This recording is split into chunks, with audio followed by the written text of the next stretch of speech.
एक अमरनाथ नाम का गांव था जहां रमन नाम का एक आदमी रहता था। वह बहुत ही नेक दिल इंसान था, लेकिन लोग उसको बेवकूफ़ बनाकर अपना सारा काम करवा लिया करते थे। ऐसे ही एक दिन मोतीलाल, जो कि एक कंजूस सेठ था, वे रमन को बुलाकर कहता है, अरे ओह रमन, जरा इधर आ तो। जी मालिक, क्या हुआ? एक काम कर, जरा मेरा गोदाम साफ कर दे, बहुत गंदा हो गया है। मालिक, मैं तो खेत पर काम करने के लिए जा रहा था ताकि कुछ पैसे कमा सकूं। मुझे अपना गुजारा भी तो करना है। अरे तुझे पैसे की क्या जरूरत है? तुझ पर तो माता लक्ष्मी खुद ब खुद मेहरबान हो जाएंगे। मालिक, आखिर वो कैसे होगा? लक्ष्मी ऐसी जगह वास करती है जहां साफ सफाई रहती है।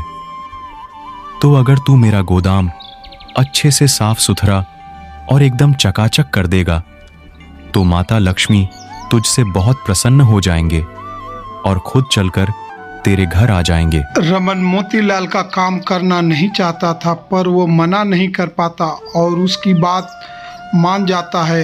वह अपनी पूरी मेहनत से उसका गोदाम साफ कर देता है। साफ सफाई करने के बाद वह अपने घर चला जाता है। अरे आप तो बहुत जल्दी वापस आ गए, क्या हुआ? खेत पर नहीं गए क्या? यह सुनकर रमन अपनी पत्नी को सारी बात बताता है। उसकी सारी बात जानने के बाद रमन की पत्नी बिगड़ती हुई कहती है, आखिर आप कब तक लोगों की बातों से बेवकूफ बनते रहेंगे? बताइए, लोग हमेशा आपको बेवकूफ बनाकर आपसे मेहनत वाला काम करवा लेते हैं और आप बदले में कुछ भी नहीं लेते हैं। ऐसा कब तक चलेगा? मैं क्या करूं? कोई मुझसे कोई काम कहता है तो मैं मना नहीं कर पाता। ऐसे तो हम लोग एक दिन भूखे ही मर जाएंगे। ये बड़े बड़े लोग कितना फायदा उठाते हैं और आप बस चुपचाप उनका काम करते रहते हैं।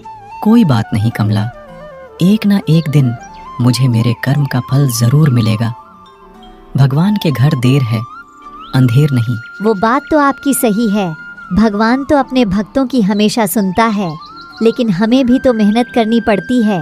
बिना मेहनत के कुछ नहीं मिलता। अरे तुम बस भगवान पर यकीन रखो, जो होगा भगवान की कृपा से अच्छा ही होगा।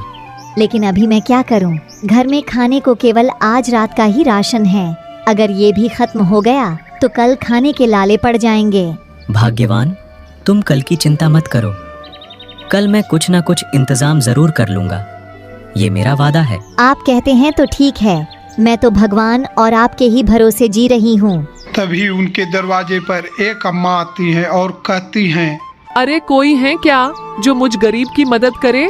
अरे कुछ खाने को हो तो दे दो, मैं कई दिनों से भूखी हूँ। रमन और उसकी पत्नी अम्मा की बहुत खातिरदारी करते हैं। उस अम्मा को आज का बचा हुआ खाना खिला देते हैं। उसके बाद अम्मा देखती है कि घर पे उनके खाने के लिए कुछ भी नहीं बचा है।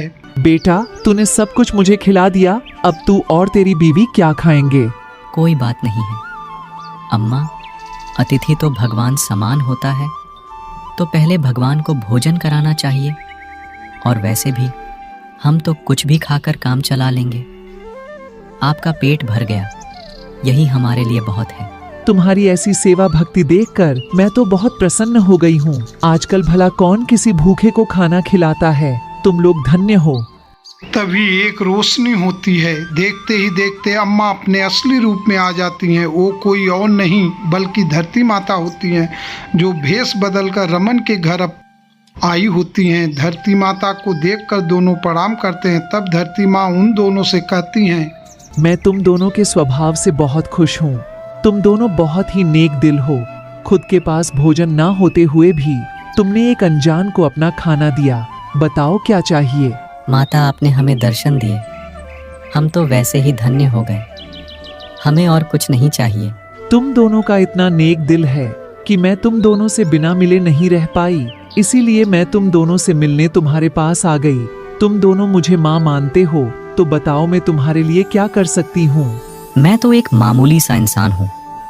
मैं खेती करके अपना गुजारा करना चाहता हूँ, लेकिन मेरे पास खेती करने के लिए कोई जमीन नहीं है और ना ही इतना धन है कि मैं खेती करने के लिए बीज या खाद की व्यवस्था कर सकूं। मैं तो बस चाहता हूं कि मैं खेती करके इतना कमा सकूं ताकि ना मैं भूखा रहूं और ना ही मेरे घर से कोई भूखा जाए। तब धरती माँ बहुत खुश हो जाती हैं और रमन को एक मंत्र बताती हैं। चंद्र आगमन, चंद्र आगमन। धरती माँ, कृष्ण जागमन। जब जब तुम ये मंत्र पढ़ोगे तब तब तुम चांद पर पहुंच जाओगे और तुम वहां जाकर किसी भी चीज की खेती कर सकते हो। वहां का वातावरण हर तरह की खेती करने में तुम्हारी मदद करेगा और साथ ही साथ वह खेती करने के लिए तुम्हें केवल उस जगह की भूमि को जोतता है। एक कहकर धरती माता वहां से अंतर ध्यान हो जाती हैं। इसके बाद वो दोनों इस मंत्र को एक बार पढ़ते हैं। चंद्र आगमन धरती माँ कृषि जागमन। चंद्र आगमन धरती माँ कृषि जागमन। जैसे ही वो दोनों मंत्र पढ़ते कि वो पाते हैं कि अब वो दोनों चांद पर हैं और फिर सोचते हैं कि किस चीज की खेती करें। तो बहुत सोचने के बाद रमन कहता है, क्यों ना हम लोग सूरज की खेती करें, क्योंकि आज भी बहुत से गांव के लोग ऐसे हैं जो खेती करते हैं पर उनको ठीक प्रकार से सूरज की किरणें नहीं मिल पाती है, जिसके कारण उनकी फसलें खराब हो जाती हैं।